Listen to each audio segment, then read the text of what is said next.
So let's take a look at one of my favorite activities for helping students understand how words work in English, and that is called word generation.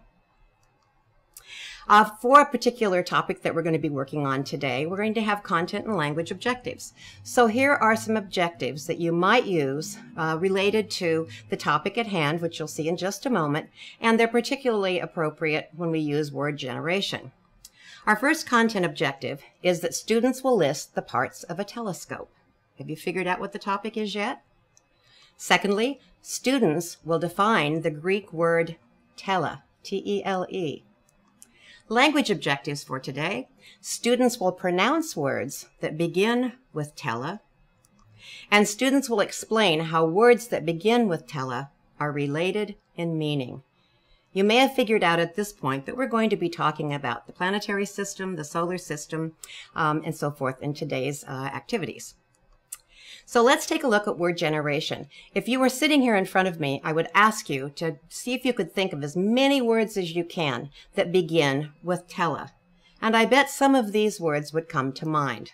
Telecommunication, telegraph, telephone, telecommute, telescope, telecast, teleconference, telepathy, telegenic, and maybe you have some other words that you would think of that could be added to this list. When we are working with students, it's always best if you can take the words that the students already know. You may want to use some other word parts that may be a little more familiar to students, but I thought this example might be fun to share with you. Now, as you look at all of these words, I'd like you to think about what they have in common. What do you think that T-E-L-E means? Guess what? It means at a distance or far off. So when we telecommute, where do we do our work? Far away from the office or from school. What is a telescope? It's for looking at far off planets. So you see that all these words have the word part tele, and they all have something to do with the meaning of being far off or at a distance.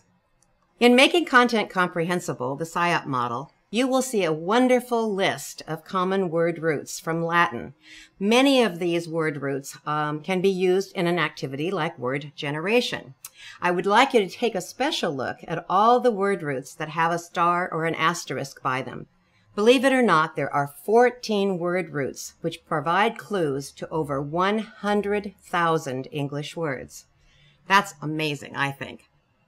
You will also find in this list the Greek combining forms, such as tele. These are included in that list too. Now, please remember that these are for you to use, to raise your students' awareness of English structure, but they're not for students to have to memorize. One of my graduate students once, who was teaching special education, had her students create mobiles that she actually hung from the ceiling.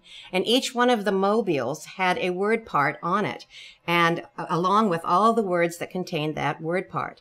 So her room was so full of words. It was wonderful to go in because the students were learning all of these different roots and all of these different word parts because they were simply hanging. There are new words that they were learning on their mobiles. It might be something that you'd like to try.